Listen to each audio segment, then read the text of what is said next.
Hi everyone, it's Mar. It's a Sunday night and I'm here to explore one of the best decks I think I've come around in a while. Let me take you back to 1982. A 12-year-old girl goes to a movie theater to see a cartoon about the animal that she dreams of, unicorn. Some of you may have remembered the movie The Last Unicorn. I have to say I was kind of a fangirl over that movie. Like most girls my age, when I was, preteen and teenager, I collected unicorns. I had unicorns, everything. Unicorn posters, unicorn figurines, unicorn stickers, unicorns. I think every girl goes through a stage where they like unicorns, and I was no different. So that movie came out in 1982, and it was re-released in 2007 as an anniversary feature, and right now it is available on HBO, and it's also available on Amazon Prime for like a $3.99 rental fee. You get it for 48 hours.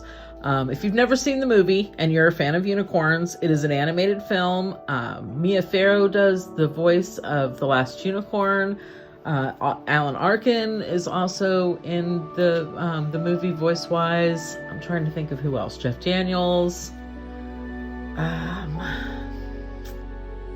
Those are the ones that are like Christopher Lee, I think, also was in there. There's quite a few big name people that were voices in there. So it's definitely a very touching story. The book was originally written by Peter S. Beagle, and he also wrote the screenplay for the movie, so the movie turned out very true to the book, which is great. When I saw that they had come out with a tarot deck for this, I about flipped my lid. Another YouTuber, I can't recall her name, I do apologize, had put up a video going into it because she got it from Kickstarter, and apparently the Kickstarting campaign was almost 2 years long. Not because they couldn't get it funded, but because they funded and funded and funded. They kept hitting so many goals that they kept adding, stretch reward items to it. One of which ended up being like a hand-carved wooden box that had a scene from the movie depicted on it. And wow, that just blew my mind. I'm sorry that I didn't get in on the Kickstarter campaign, but the deck finally got released at the beginning of November, and I have my copy. So, I am so excited about this. We're going to take a look at this together. Hopefully, you'll be able to put up with me squirreling and squealing over it like the girl that I was in 1982. So, one of the first things that I noticed when I got my package was this separate bubble-wrapped package. And I won't lie, I peeked, but that's okay, because you guys are seeing it for the first time. Included in this was something that they had gotten from the Kickstarter campaign as well, which is a signature card from Peter S. Beagle, the author of The Last Unicorn. So that's really cool. And this is that really soft, satiny finish card stock with obviously beautiful gold gilding on there, and he signed it with a silver metallic marker, so that's pretty sharp. Plus, it's got his name printed on there, and script that matches the script that was the credits in the movie. So that's kind of cool. And look at the back of the card. Isn't that beautiful? It's got the butterfly from the movie, who only just goes by Butterfly, but there he is. And so these cards are reversible if you choose to read reversals. So this is a super sturdy cardstock, very well made. I can't wait to see what the rest of the deck looks like. If this is just a title card, this is just incredible. So what we have here, instead of a little white book, is a hardbound book, and done in kind of a faux leather finish and embossed with gold. The Last Unicorn Tarot Card Guide. It even has like a satin bookmark ribbon. Looks very official. The inside pages are kind of parchment looking. And this deck was done by, of course it had the original artwork from Peter S. Beagle, but it was put out by a company in Colorado called Geekify. I think I have one of their cards around here somewhere. But definitely do check it out. And also, you know, they specialize in fan gear of all sorts. So not just, you know, from movies, but video games and all sorts of things that, you know, have fan clubs associated with them. Go check it out. So it looks like we have a full color version of the book with actual depictions of the cards. Oh my gosh, I'm just gonna love these cards. Crazy, crazy. So with a breakdown of each one, why they chose that piece of art for that particular card, and a generalization for what it means. Now, I don't know if this is going to be in the style of Rider-Waite or not, because with, you know, movie art and, you know, a fan deck of this sort, it would be a little difficult, I think, to find a scene that would mimic every one of the cards. But let's see how well they did. I haven't opened this yet, so moment of truth.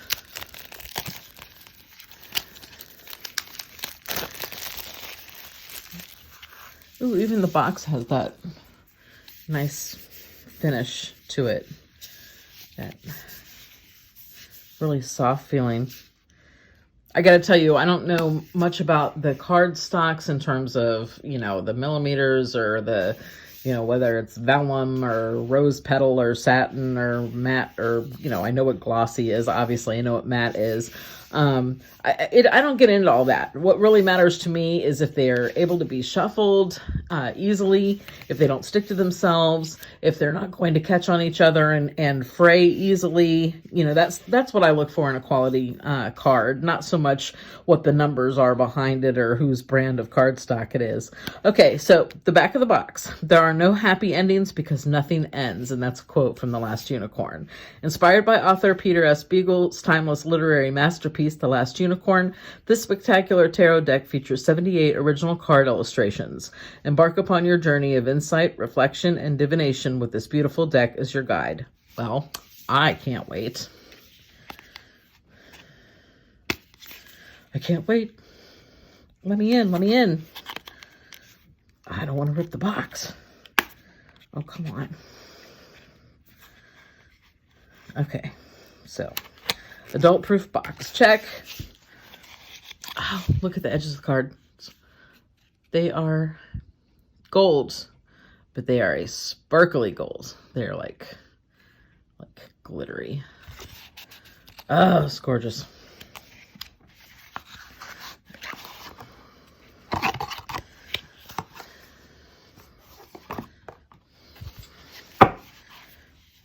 Oh my goodness. Oh my goodness.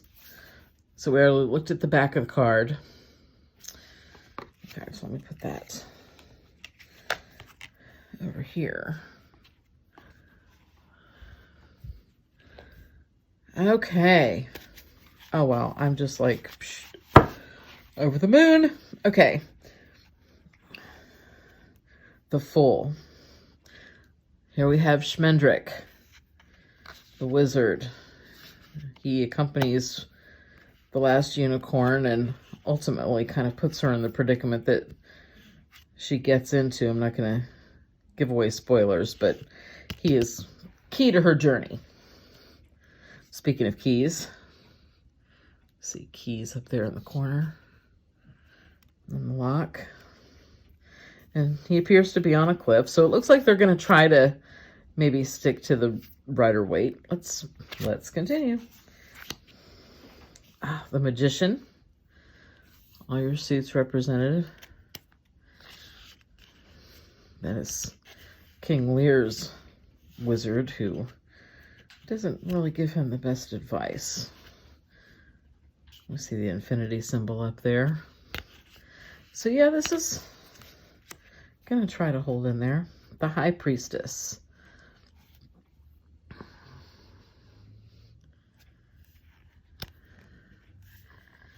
This is the Lady Alathea, the last unicorn. You can see the Unicorns reflected in her eyes.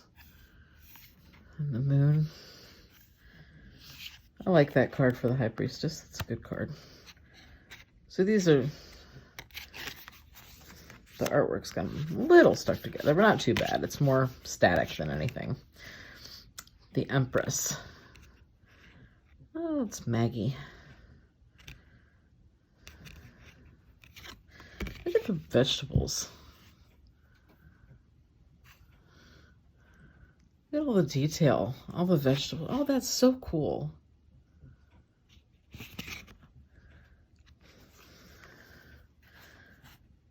The Emperor, King Lear. And he is part of the reason why our unicorn ends up in her predicament as well. Why she is the last one. The Hierophant.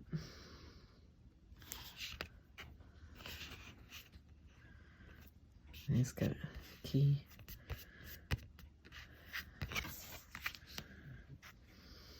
The Lovers.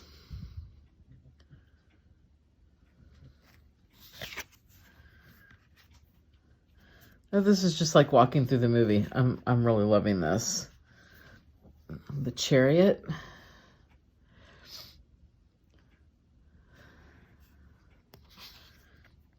This one's a little bit harder to discern for a Rider-Waite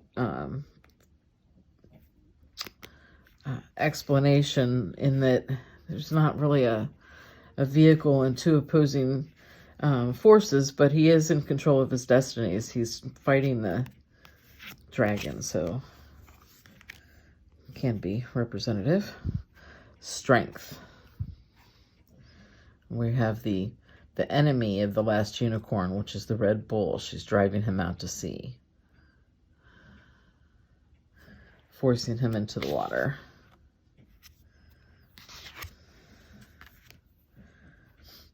The Hermit.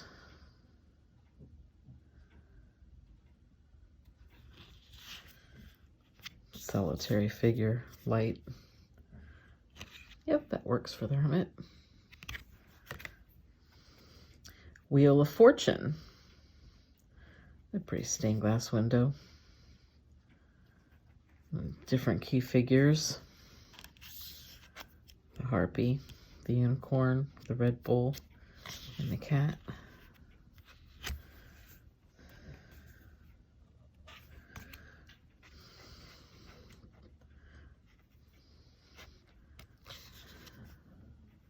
Justice.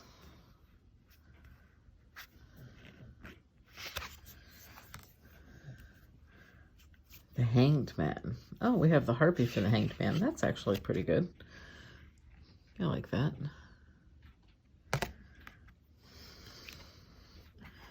Death. At one point in time, they have to go into a passageway, and they need passage from this skeleton. He's got to tell them where to go, and he's quite a character. Temperance.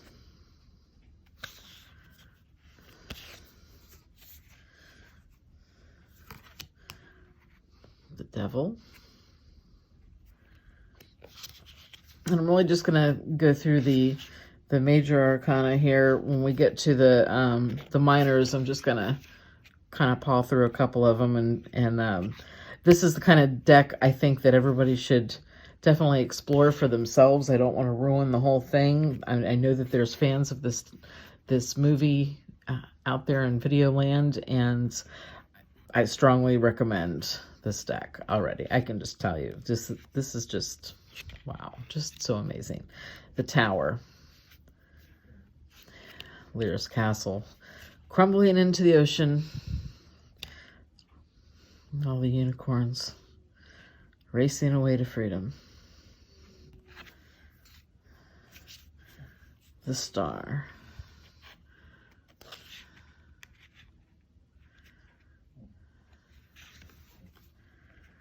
The Moon, Madame Fortuna. Casting her spell.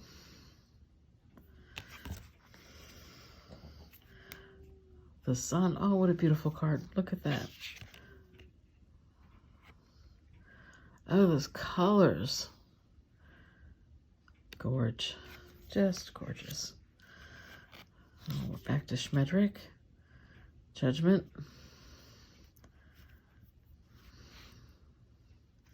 Lady Alethea. Oh, there's our butterfly. And this is the guy that graces the back. For the world. That's good. All the symbols represented. That's a good world card.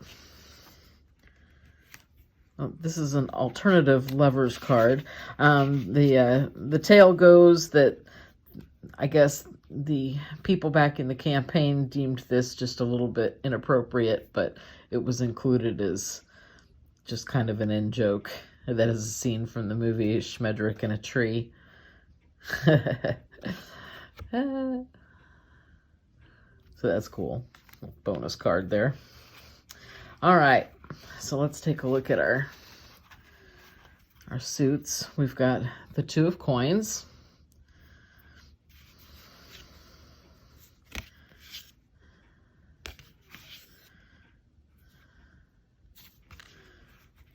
I'm just gonna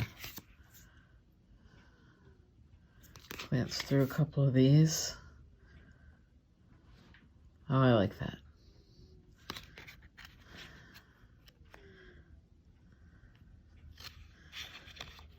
Our coins are our earth suit. So they're our tangible representations of our successes. Oh, that was amazing. Okay. I like that. Oh.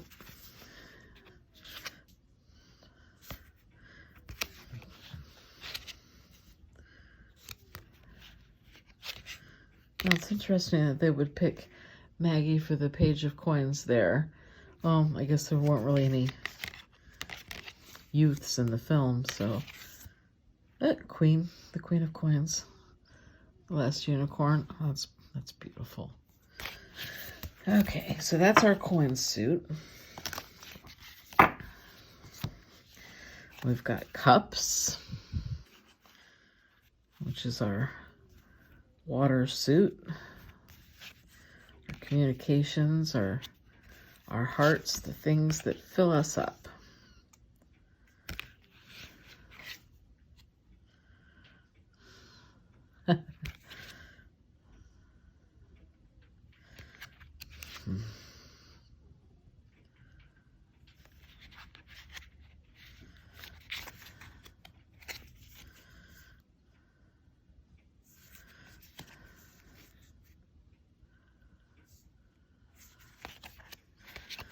Oh yeah, I like these a lot. These are just gorgeous. Schmedrick is the Knight of Cups. Maggie is the Queen of Cups, though. That's interesting. She was the page in the last suit. The King of Cups is Lyra. Huh. Okay. All right, so now we've got our swords. Swords are air. The air sign. These are challenges.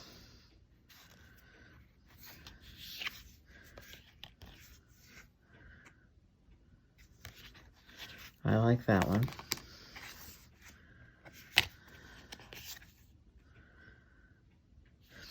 Okay, so these, instead of taking kind of scenes from the film, I mean, well, not that all of these are scenes from the film, but they've definitely improvised the art into representing the suits, but that's good. I like that one.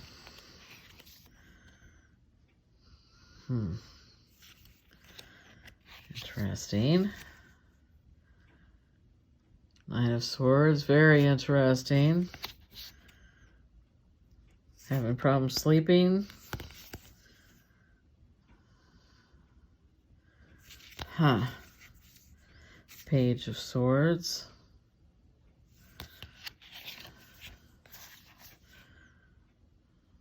Knight of Swords. Oh, Madame Fortuna and the Harpy is the Queen of Swords. And the King. Fallen Dragon. Huh. All right, it's the Ace of Swords. Okay, and then finally we have our wands. Wands are fire. They're our spark, our ambition.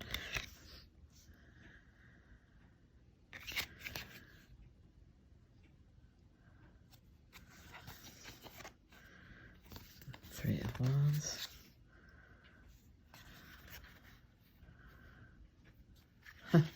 I really like these. I really like them a lot.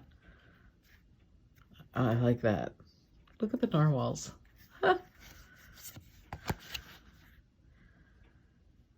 All of the unicorns racing on the foam in the sea. Eight of Wands. The 9.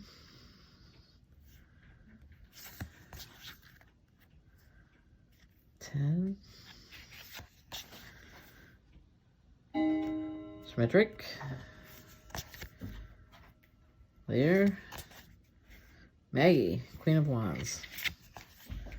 Oh, and King of Wands. Well, that stands to reason. That is a fire suit, but the Red Bull would be the king of the fire suit. All right. So I give this an A+. This deck is just amazing. The artwork is incredible. The quality of the deck is incredible.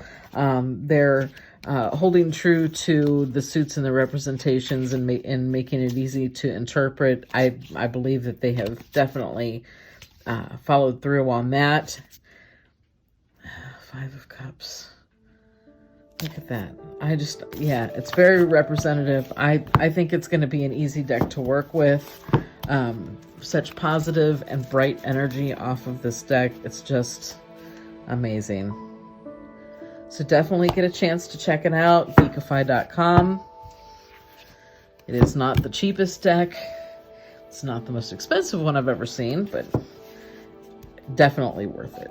Worth every penny. I mean, come on. Let's go back to this book for a second, shall we? I mean, let's just take Schmedrick here, the Fool. With his eyes to the sky and the world at his feet, Schmedrick's dreamy focus is on what's before him to a certain extent, while simultaneously unaware of the specific details of his surroundings and where they will lead. Haggard's castle in the distance lies shrouded in mists, the thing being left behind or to come and play far in the future. Amidst a sunburst sky, the lock and key represent both the challenges and the solutions to be found along the way and in time of need. Yeah, I think that's a really good explanation for what we're seeing on the card. His naively setting off on his journey. This is great. So it's just a total breakdown of all the cards. Let's see if there's any spreads in the back. Nope, no spreads. And no journal pages. No real instructions at all, which is fine. Just an explanation of how the project came to be. And credits to all the people that worked on the art, because each suit, it looks like, had a different person do the art. But still, one of the better books I've seen in a long time, too. And I love that it's so permanent. It's not going to get all dinged up and damaged. It's, for a deck like this, it deserved a book like this. Well, guys, that's what I've got for you today. The Last Unicorn Tarot. Check it out. Everybody have a great night. Bye-bye.